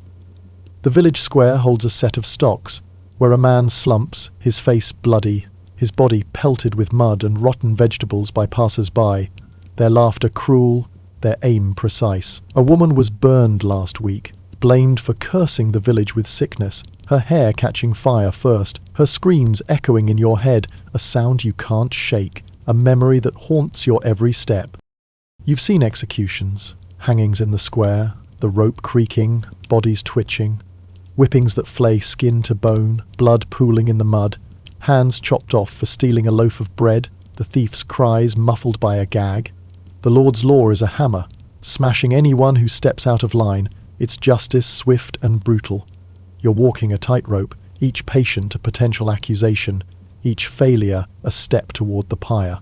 You keep your head down, your mask tilted to hide your face, but you're a marked man, your oddity a crime in their eyes, your presence a spark in a village ready to burn. One wrong word, one patient too many lost, and you'll be next. Your body broken, your name erased. The night's a trap, and you're already caught in its jaws. The village's hatred a weight you can't shake. Back in your hut, the air's damp and sour, the walls seeming to rot around you as you stand there, swaying with exhaustion, your legs trembling, your body heavy. You need rest, but the straw mattress is a torture device, lumpy and wet, stuffed with rotting straw that smells of mould and decay, its stench sharp like a damp grave. You collapse onto it, the straw poking through the thin fabric, stabbing your back like tiny knives, each prick a reminder of your misery. A flea bites your leg, then another. Their stings sharp and burning, and you slap at them, your hands stinging, but they keep coming, feasting on your blood with relentless hunger. You scratch, leaving welts that burn and ooze. The itching unstoppable, a fire under your skin that spreads, consumes. Rats scratch inside the walls, their squeaks loud and grating, like they're chewing through the wood to reach you. Their claws a relentless rhythm. One darts across the floor, bold as you please, its eyes glinting in the dark, snatching a scrap of your cloak in its teeth. You kick at it, your boot missing by inches, the air hissing, and it vanishes into a crack. But the scratching resumes, a maddening rhythm that drills into your skull, each sound a nail in your sanity. Lice crawl through your hair, your scalp a battlefield, itching and burning, and you scratch until it bleeds, your nails torn and bloody, the pain sharp but fleeting. Mosquitoes buzz around your head, their whine a constant torment, drawn to the sweat pooling on your skin, their bites a map of pain across your face, your neck, your arms. You light a tallow candle, its greasy smoke stinging your eyes, filling the hut with a rancid smell like burning fat gone bad. In the flickering light, the hut looks worse. Walls blackened with mould, creeping up like a living thing. Floor sticky with mud and spilled tonics, a slick mire. The mattress leaking straw like a festering wound. Its edges frayed, damp. There's no blanket, just your cloak, wet and reeking of mud, blood and death. Its fabric heavy, cold. You pull it over you, but it's no comfort, its damp weight pressing against you like a corpse, chilling you to the bone. The roof leaks, and a drop lands on your face, cold and sharp, making you flinch, your heart jumping. You drag the bucket to catch the drips, its metal scraping the floor, but it's already full, spilling brown water that turns the floor into a slick mire, sucking at your boots. You glance at the jug of ale in the corner, its sour stench wafting, a smell like rotting fruit, and you turn away. You'd rather go thirsty than choke that down again, its taste a memory of sickness. You lie back, the straw mattress stabbing your spine, each poke a fresh pain, and try to sleep, your body screaming for rest. A scream slices through the night, sharp, raw, desperate, then falls silent, abrupt and final. Is it the plague claiming another soul, its grip tightening, bandits striking, their knives flashing, or the lordsmen enforcing their brutal law, their whips cracking? You don't move, don't help, don't dare care, the instinct to survive drowning out all else. You close your eyes, but the night's alive with threats. Fleas biting, rats scratching, lice crawling, bats flapping in the rafters, their wings a whisper of dread. A wolf howling in the distance, its cry lonely, haunting. Sleep's a cruel joke, a promise broken, and you're trapped in this waking hell, your body aching, your mind fraying at the edges, each sound a thread pulling you apart. Before long, a shout yanks you from the mattress, your heart leaping into your throat, a jolt so sharp it feels like a blade. The sound is raw, desperate, cutting through the night's oppressive silence, and you're on your feet before you can think, your body moving on instinct. Another patient, another red-crossed door, another soul teetering on the edge of death. You stumble out of the hut, your legs weak, trembling like they might give way, and fumble to pull the beaked mask back on. The leather straps bite into your raw scalp, the skin already tender from hours of chafing, each tug sending a sting through your head like a wasp's barb. The mask feels heavier now, its weight a punishment. The glass eye holes fogged with your ragged breaths, blurring the world into a haze of shadows and rain. The air outside is thick with death, a suffocating miasma that presses against you. The stench of rotting flesh overpowering the herbs in your mask. Rosemary, mint, cloves. Now reduced to damp dust, their scent gone, useless against the village's rot. Each inhale is a gamble. The smell of decay so strong it coats your tongue, makes your stomach lurch. A reminder that the plague is everywhere, in every breath, every step. You reach the hut, its door marked with a red cross, the paint wet and dripping, streaked like blood tears on the splintered wood. You push it open, the hinges creaking, and step inside, the air hitting you like a fist.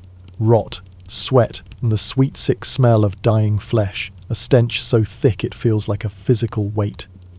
A child lies on a straw pallet, her skin grey as stone, her small frame swallowed by the damp. Her neck is swollen with buboes, black and glistening in the flickering candlelight, their surfaces taut, pulsing like living things ready to burst. Her mother kneels beside her, praying in a frantic whisper, her voice a trembling thread, words tumbling over each other in a desperate plea to a God who seems absent. Her hands shake like leaves in a storm, clutching a worn rosary, the beads clicking softly, her knuckles white with effort. You kneel beside the girl, your robe heavy with mud, the fabric stiff and cold, dragging at your knees as you sink into the muck of the floor.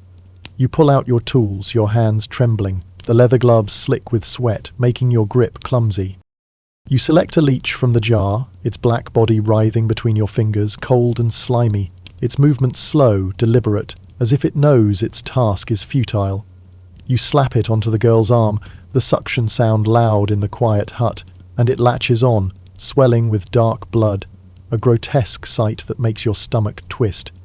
She whimpers, a sound so faint it's barely there, but it cuts through you, breaking something deep inside, a faint crack in your heart that you can't name. You sprinkle vinegar around the pallet, the sour liquid splashing on the straw, its sharp tang stinging your eyes, making you blink through tears. You mutter something about bad air to calm the mother, your voice low, hollow, but it's all for show, a lie you've told too many times. Her eyes are desperate, boring into you, wide and pleading, searching for hope you don't have, and you avoid them, focusing on the girl, knowing she's already slipping away. You've seen too many die. Children, parents, the strong, the weak, their faces blurring into one endless mask of pain and fear, a parade of suffering that haunts your every moment, waking and sleeping. You promise to return, a vow you both know is empty, and step back into the night. The mother's sobs, a weight you carry like a stone, heavy and unyielding, a burden that grows with every patient you fail. The death cart creaks nearby, its wheels groaning through the mud, a sound that's become the village's grim lullaby. You glance at it, unable to resist, and regret it instantly. It's piled high with bodies, limbs dangling, pale and stiff, swaying with the cart's motion, faces frozen in agony, mouths open, eyes staring blankly at the rain-soaked sky. A child's hand dangles over the edge, small and delicate, the nails black, and you turn away, but the sight's carved into your mind, a scar you'll never lose, joining the countless others etched into your soul. You clutch your cane, its tip stained dark with blood and mud, and walk on. The carts creak, fading behind you, but its image lingers, a ghost that follows you through the night. As you move through the village, the air grows quieter, but it's not peace. It's death, settling in, claiming the weak and the unlucky, its grip tightening like a noose. A cough, wet and deep, echoes from a nearby hut, a sound so raw it makes you flinch, followed by another, then another, each one a note in the plague's anthem, a melody you can't escape, ringing in your ears like a funeral bell. The coughs are everywhere, some faint, muffled by walls, some loud, sharp, tearing through the night, some wet, choking, like drowning in blood. They overlap, a chorus of suffering, a reminder that the plague spares no one, not the young, not the old, not the strong. You adjust your mask, tugging at the straps, but it's useless now, the leather damp, sticking to your face, the herbs gone, their scent replaced by the village's rot. The glass eye holes are fogged with your breath, blurring the world into a haze of shadows and rain, making every step a leap into the unknown. You check your neck, your armpits, probing for lumps with trembling fingers, the leather gloves cracked, letting cold seep through. Your pulse races like a trapped animal, pounding in your ears, so loud it drowns out the rain, the coughs, the creaks. You're searching for buboes, those cursed swellings that mark the plague's claim, your fingers slipping, clumsy with fear and cold.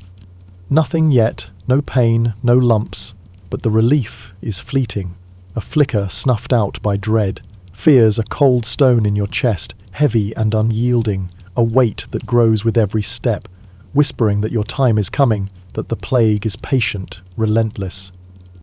The plague's everywhere. In the air you breathe, heavy with rot, the blood on your gloves sticky and dark, the patients you touch, their skin hot, their breaths poisoned. You've seen its work up close, too close.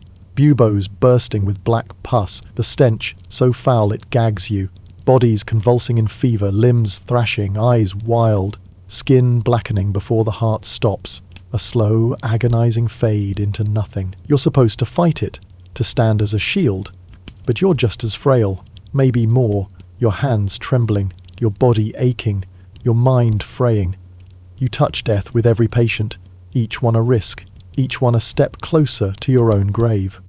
A man staggers toward you from a doorway, coughing blood, a spray of red that glistens in the rain, a bubo pulsing on his neck like a second heart, its surface shiny, taut. He reaches out, his hand skeletal, pleading with a hoarse rasp, his voice barely human, words lost in a gurgle of blood.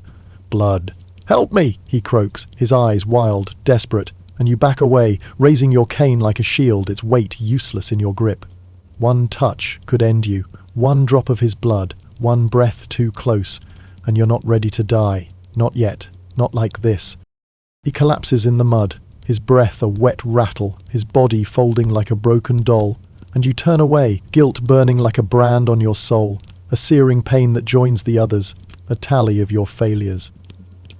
Villagers watch from doorways, their eyes sharp with blame, glinting in the candlelight, their whispers cutting through the rain. He's the plague's ally, demon in a mask.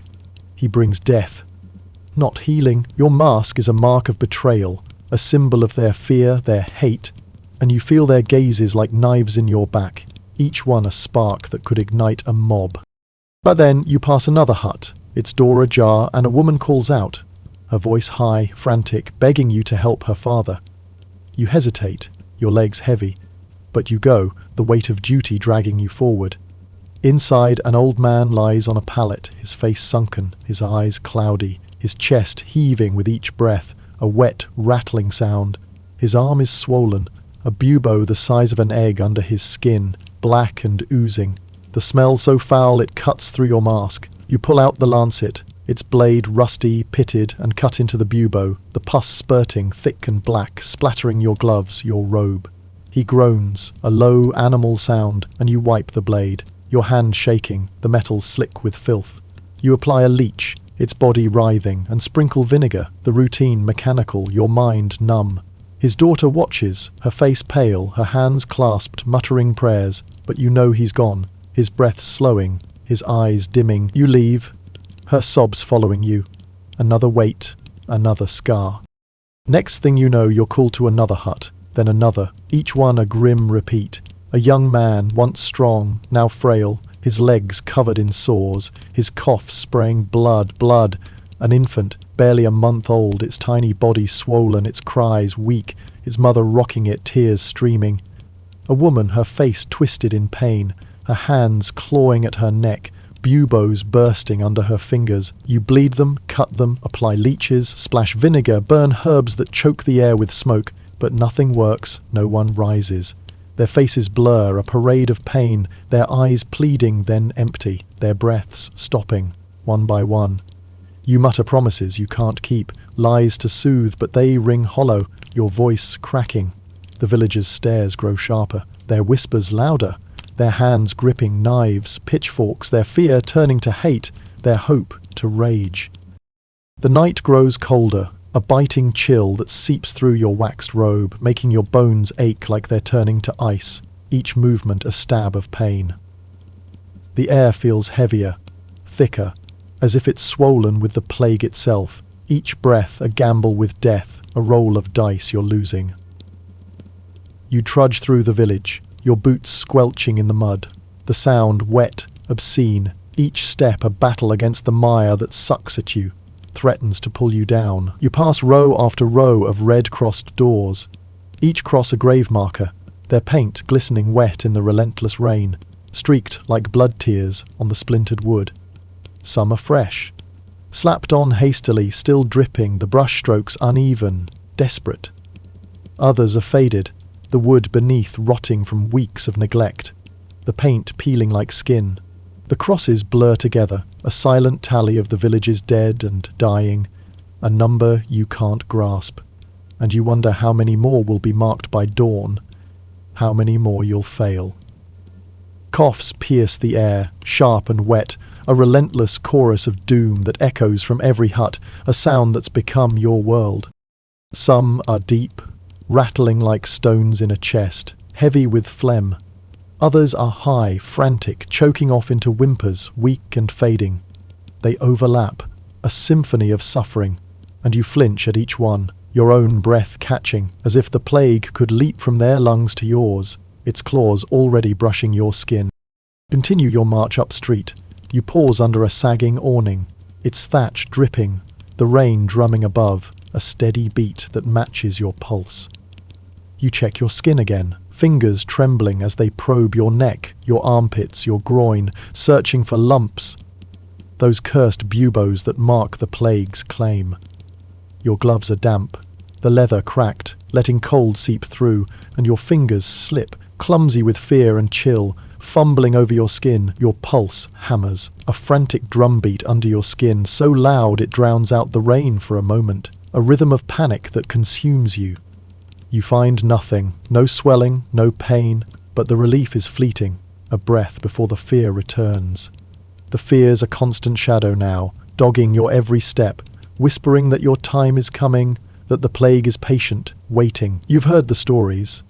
Plague doctors falling, their beaked masks no shield, their bodies tossed onto the death cart with their patients.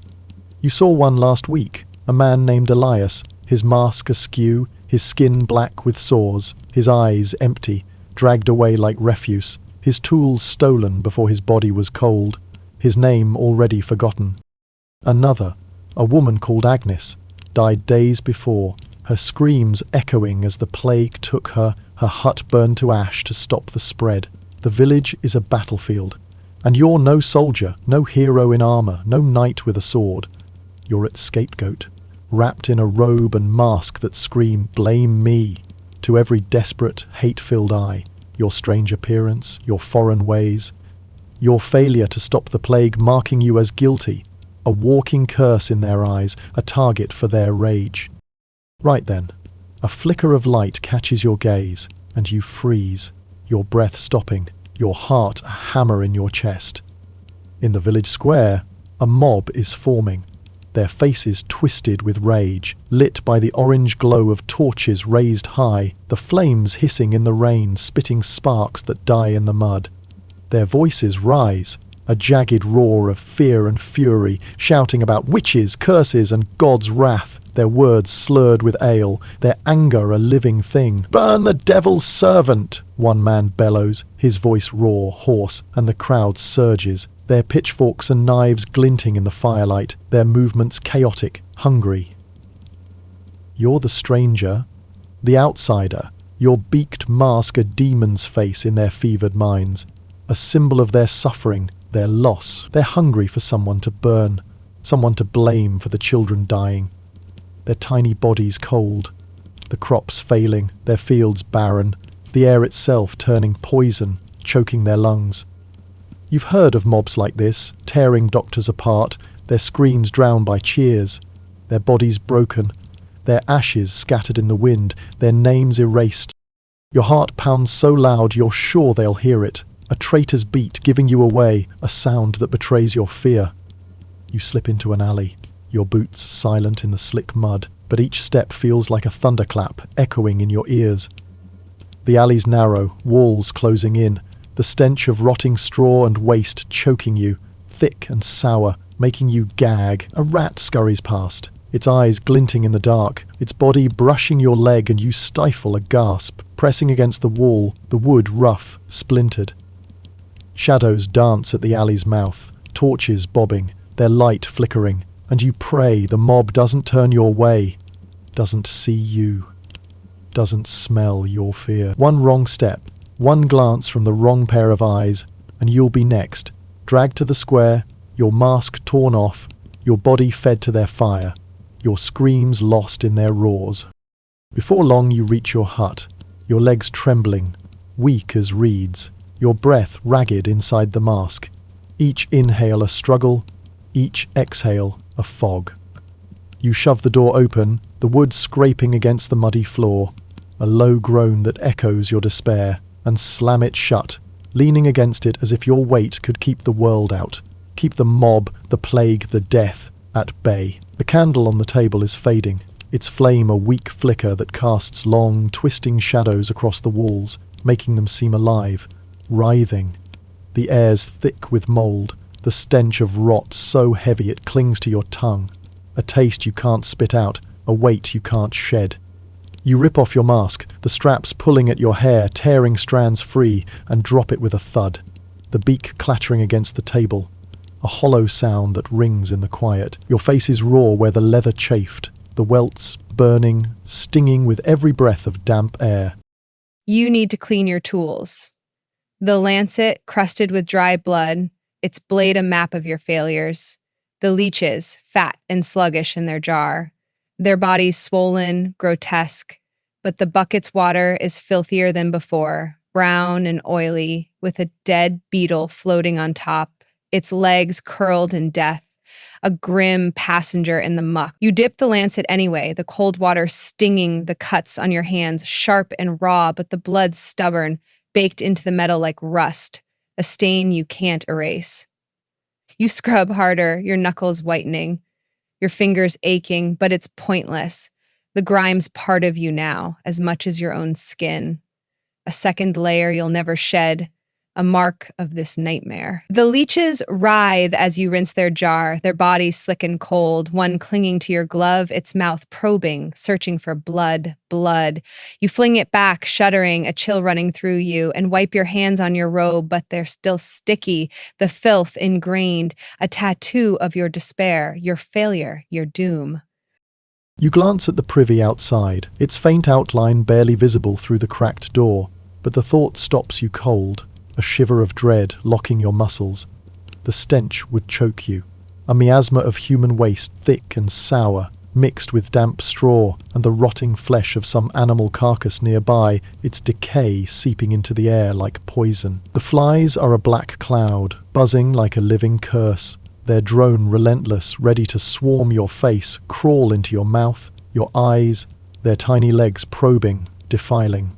You've been there once today, gagging until bile burned your throat, eyes watering so badly you could barely see. The smell clinging to your robe, your hair, your skin, like a second skin you couldn't peel off. You can't face it again, not now, not with your stomach already churning. A roiling mess of hunger and nausea from the vile pottage you forced down earlier. You turn away, your breath shallow, and sink onto the mattress, the straw stabbing your thighs through your breeches, each prick a tiny fire that sparks and fades, leaving a dull ache. The mattress is damp, lumpy, stuffed with mouldy straw that smells like a grave, its musty reek sharp, like earth and death entwined. The dampness seeps through your clothes, chilling your skin, making you shiver despite the sweat pooling under your heavy robe. A rat darts across the floor, bold and fearless, its eyes glinting in the candlelight, snatching a scrap of bread you dropped earlier, its claws skittering on the packed earth. You kick at it, your boot grazing its tail, the air hissing, but it's gone, vanishing into a crack in the wall with a defiant squeak. The scratching starts again, louder now, a relentless clawing inside the walls, like the rats are carving out your sanity, claiming it as their prize, their movements a mocking rhythm that drills into your skull, each scrape a thread unravelling your mind. You slap at your leg, a flea biting through your breeches, its sting sharp and burning, then another on your arm, their attacks relentless, a fire that spreads under your skin. You scratch, nails digging into welts, drawing blood, the pain sharp but fleeting, the itch a fire that won't die, a torment that consumes you. Lice crawl through your hair, your scalp a battlefield, itching and burning, and you rake at it, nails tearing, blood trickling down your neck, warm and sticky, pooling at your collar. Mosquitoes buzz, their whine a maddening drone, circling your sweat-soaked face like vultures. Their bites a map of pain across your cheeks, your forehead, your hands, each one a red-hot coal. And you're their feast, a living offering to the village's vermin. Your body a battlefield they've already won. Next thing you know, a bat flaps in the rafters, its wings a whisper of dread that sends a shiver down your spine, cold and sharp, like a blade against your skin. You glance up, the candle's flickering light catching its eyes, two glints in the dark, small and predatory, watching you. You freeze, breath held, your heart pounding so loud it drowns out the buzzing flies, the scratching rats. The bat swoops low, its wings brushing your hair, a fleeting touch that feels like a ghost's caress, and you swat at it, your hand clumsy, heart racing, a frantic drumbeat in your chest. It's gone, vanishing into the shadows, leaving only the sound of its wings echoing in your ears, a soft, sinister flutter that lingers like a threat. You're never alone here, not in this hut. Not in this village, not in this nightmare. The walls seem to pulse with life, crawling with unseen things, their movements a faint rustle, their presence a weight that presses against you. Spiders skitter in the corners, their webs glistening with damp, catching the candlelight like traps waiting for prey. Cockroaches scuttle across the floor, their hard shells clicking, bold and unafraid, drawn to the crumbs, the filth, the decay. You pull your cloak tighter, its damp weight no comfort, reeking of mud, blood and death, the stench so ingrained it's part of you now, a shroud you can't escape.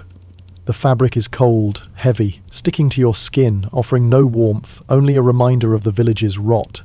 The roof leaks, a steady drip drip drip landing on the floor, each drop a hammer in your skull, a rhythm that syncs with your pulse, driving you closer to madness. You drag the bucket to catch it, its metal scraping the floor, a grating sound that sets your teeth on edge, but it's full. Spilling brown water that smells of stagnation, turning the floor into a slick mire, a swamp that sucks at your boots, threatens to swallow you whole. You sit, knees drawn up, your body curled tight, and try to still your trembling hands, but the fear's a living thing inside you, clawing at your chest, whispering your next, its voice a cold, relentless echo that drowns out all else. You try to distract yourself, reaching for the lancet on the table, its blade crusted with dried blood, a grim relic of your futile work. You scrub it with a rag, the fabric stiff with grime, but the blood stubborn, baked into the metal like rust, a mark of every patient you've failed. The act is mechanical, a desperate attempt to impose order on this chaos, but it's pointless. The filth too deep, too permanent. You think of the patients, children with grey skin, mothers with empty eyes, men who begged for mercy, and guilt crashes over you, a wave that drowns your breath. You could have done more, you tell yourself, though you know it's a lie. The plague too vast, too cruel. You remember a boy from yesterday, his voice weak, asking if he'd see the sun again, and you lied, said yes, knowing he wouldn't. His face haunts you, joining the others, a gallery of pain etched into your mind. You set the lancet down, your hands shaking, and try to wipe them on your robe, but they're still sticky. The blood, the grime, the guilt, a second skin you'll never shed. A sudden crash outside, a door splintering, rips through the silence like a blade, sharp and final, jolting you upright, your heart in your throat, a frantic pulse that chokes you. Voices shout, slurred with rage and ale, a cacophony of hate that makes your blood run cold, freezing you in place. You creep to the door, heart hammering, and peer through a crack, the wood rough against your cheek, splintered and damp, its texture grounding you even as terror consumes you. The torches dance in the rain, their flames hissing, spitting sparks that die in the mud, casting shadows that clash in the mire like warring spirits, twisted and monstrous. A fight's broken out, men grappling, their grunts loud, primal, their knives flashing in the firelight, silver arcs that catch the eye. Blood mixes with the rain in dark rivulets, pooling in the mud. Its metallic tang sharp even from here. A woman screams, high and desperate, a sound that claws at your soul as a man swings a club, the crack of bone loud even over the rain, a sickening snap that echoes in your chest. You see a face you know. A baker, his eyes wild, his shirt torn, his beard matted with mud. Fall to his knees, blood streaming from his head, a crimson mask that blinds him. The mob surges, kicking, shouting, their faces unrecognizable, twisted into masks of fury, their humanity gone, replaced by rage, by fear. The Lord's men march in, their boots heavy, splashing in the mud, their whips cracking like thunder, slicing through the air with a sound that makes you flinch, a reflex you can't control. You've seen them break men for less than a brawl, women too, their screams cut short by steel or flame, their bodies left as warnings. Last week, a girl, barely 16, was whipped for stealing a turnip, her back flayed open, her cries fading as she collapsed in the square, her blood soaking the earth. You remember her mother's wail, a sound like the world breaking, and it's with you now, a ghost that haunts your every breath. Your door's weak, a flimsy shield against their wrath, its wood warped, the latch loose, barely holding, a breath away from giving way. You cower, clutching your cane, its weight useless in your trembling hands, the wood slick with sweat, your heart hammering so hard it hurts, a pain that radiates through your chest, a vice that squeezes tighter with every shout, every step. The shouts draw closer, footsteps splashing in the mud, heavy and deliberate, each one a hammer on your nerves. You press yourself against the wall, breath shallow, barely daring to breathe, praying they pass you by, praying you're invisible, praying for a mercy this world doesn't know. A torchlight flickers through the crack, its glow searing your eyes, blinding you for a moment, and you hear a voice, low and menacing, muttering about the Birdman, the witch in the mask. Words that twist your gut, make your stomach lurch. They mean you. You're the stranger, the outsider. Your beaked mask a demon's face in their fevered minds, a symbol of their suffering, their loss. You remember another night, not long ago, when a mob pounded on your door, their fists shaking the wood, their voices screaming for your blood, blaming you for a child's death, a death you couldn't stop, a death that haunts you still. They left, that time, distracted by another fight, but the memory lingers, a scar that throbs with every torch, every shout. A nearby door splits, the sound like a bone breaking, sharp and final, and a scream tears through the night, raw and desperate, a sound that claws at your soul, burrows deep. The Lord's men drag someone out. You can't tell if it's a man or a woman, their face bloodied, their body limp, their clothes torn, dragging in the mud.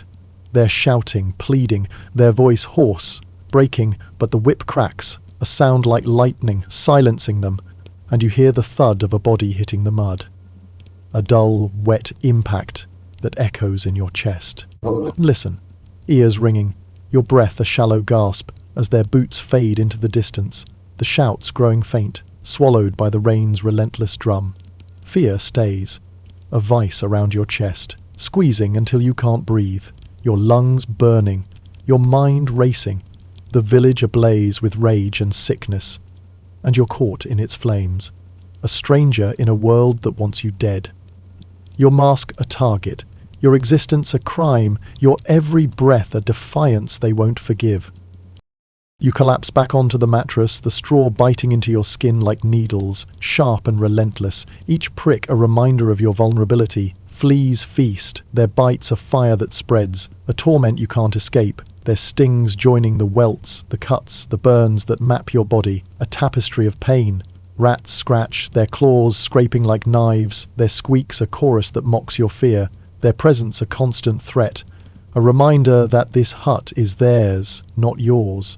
The night's alive with threats that press against you from every side, a living nightmare that suffocates you, chokes you. The village's hunger, its rage, its sickness. They all point to you, the masked outsider, the one they'll blame when the plague takes more, when their children die, when their hope crumbles. Your cane's no weapon, its wood frail, its tip stained, useless against a knife, a club, a mob. Your mask's no shield, its leather damp, its herbs gone, its glass fogged, a symbol of your failure, your doom. You're outmatched, a lone figure against a village rotting from within, its people turning on each other, on you, like wolves, their teeth bared, their eyes hungry. You try to sleep, but the sounds keep you awake, the drip of the leaking roof, each drop a cold stab, a rhythm that syncs with your fear. The buzz of mosquitoes, their wings a relentless whine, circling, striking. The squeak of rats, their claws a symphony of dread, carving through the walls. The distant howl of a wolf, its cry echoing your own despair, lonely and raw. Your body aches, every muscle screaming, your bones heavy, your skin burns with bites, your mind frays, threads snapping one by one, each sound a cut, each moment a wound. You're trapped in a hut that feels like a coffin, its walls closing in, the air thick with death, mold, fear. The village is a graveyard, its pulse fading, its people dying, and you're buried alive within it, your own grave waiting just outside, its jaws wide, its hunger. You try to block it out, to find some anchor, some shred of control. You reach for the candle, its flame weak, flickering, and hold your hands near it, the heat faint but real, a small defiance against the cold, the dark, the fear.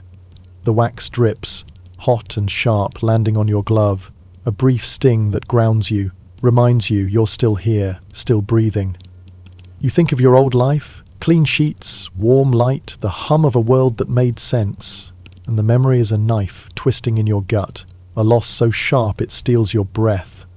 You try to pray, words you half remember, but they feel empty, hollow, a whisper against a storm.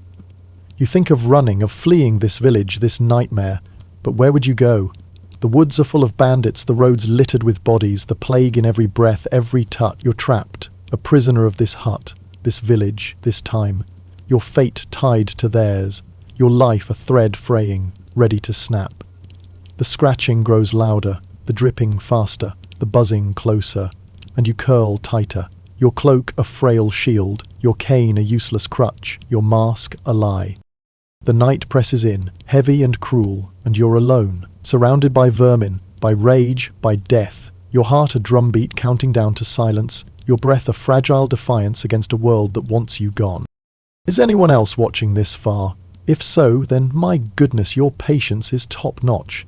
If you still can't sleep, I have another challenge for you. We're stepping into the muddy, smoky, back-breaking lives of the people who kept the castles running.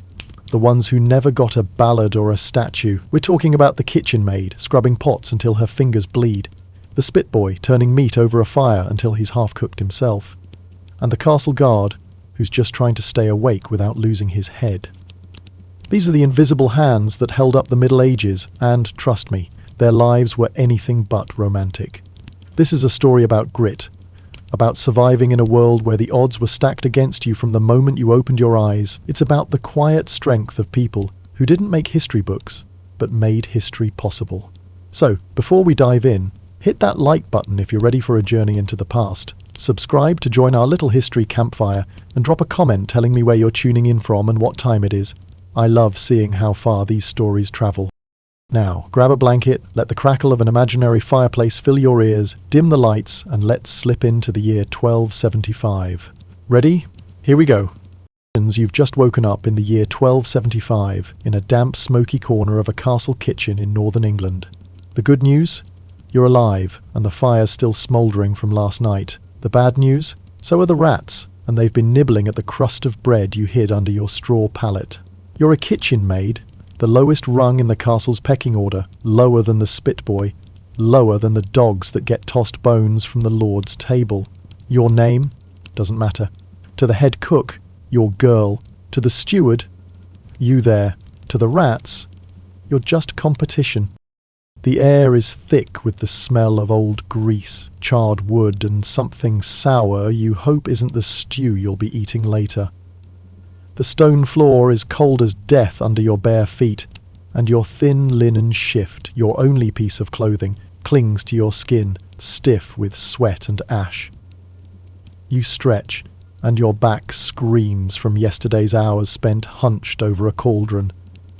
The church bell clangs in the distance, a reminder that dawn is here, and you're already late. You fumble for your apron, a patched scrap of cloth that's more holes than fabric, and tie it around your waist. It's not much, but it's yours, and the knot feels like a small act of defiance against the day ahead.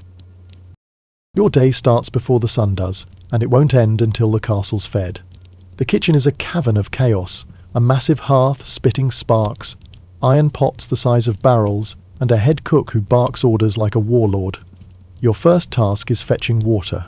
You grab a wooden bucket and shuffle out to the well in the courtyard, your breath fogging in the chilly morning air. The well's rope is frayed, and the bucket's heavier than a sack of turnips. Your arms burn as you haul it up, water sloshing over the sides and soaking your hem. You'll be damp all day now. But that's normal. Dry clothes are a luxury for people with titles. Back in the kitchen, you pour the water into a cauldron so heavy it takes two of you to lift it onto the fire. The head cook, a red-faced man named Ralph with a temper as hot as the flames, is already yelling about the bread being late. You don't dare look him in the eye. Maids who do get a cuff to the ear. Instead, you focus on your next task, scrubbing last night's pots.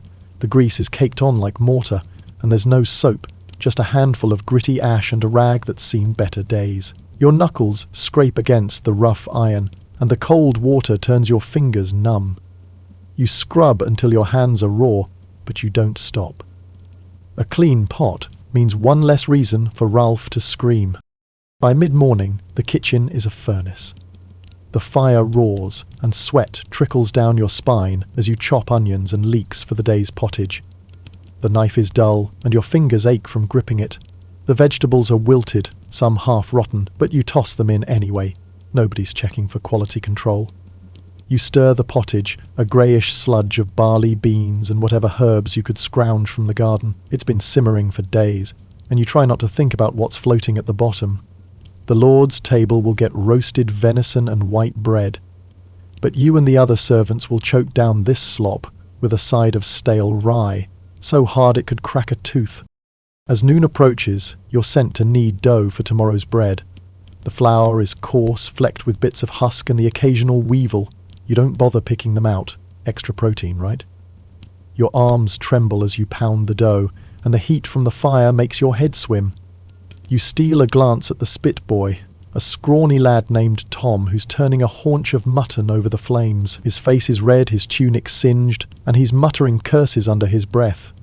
You almost smile. Misery loves company. But then Ralph snaps at you to stop dawdling. The afternoon drags on with more tasks. Scouring tables, sweeping ash from the hearth, fetching more wood, and dodging Ralph's temper. You're invisible unless you make a mistake, and then you're the centre of everyone's wrath. By evening, your hands are cracked, your back is a knot of pain, and your stomach growls despite the bowl of pottage you manage to gulp down. The castle's great hall echoes with the clatter of plates and the laughter of lords. But you don't see it. You're too busy cleaning up their mess.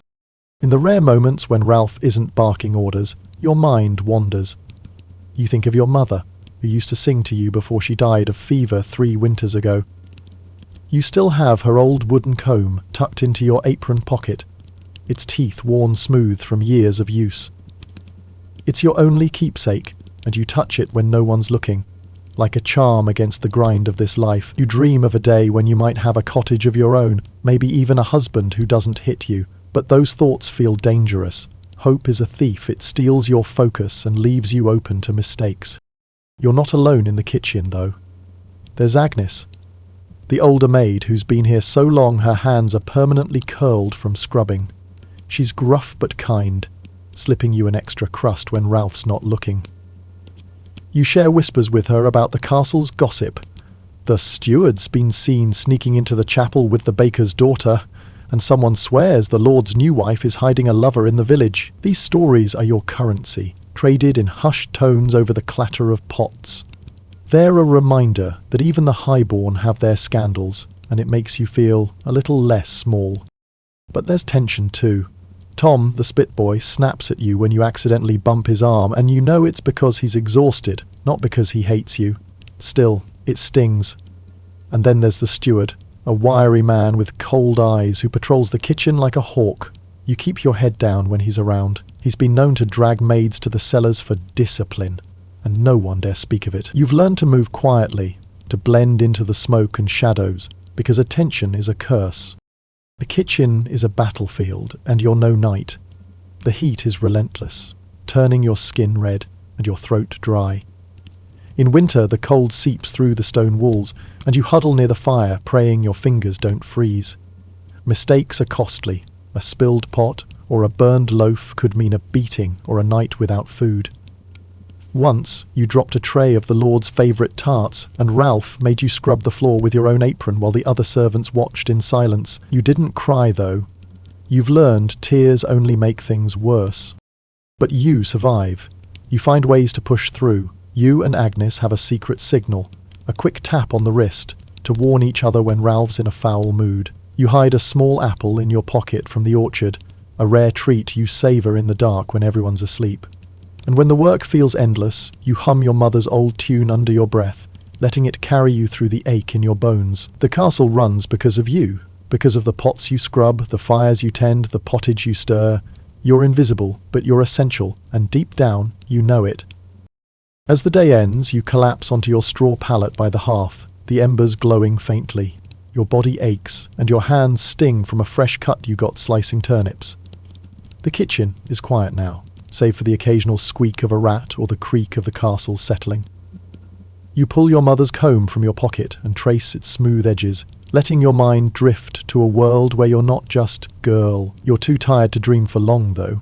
Tomorrow will be the same. More water, more scrubbing, more shouting. Another day, another fight to survive. You stare into the dying fire, the embers like tiny stars in a sea of ash. For a moment, you imagine a warmth that doesn't burn, a life that doesn't grind you down. Then you close your eyes, and sleep takes you, heavy and dreamless.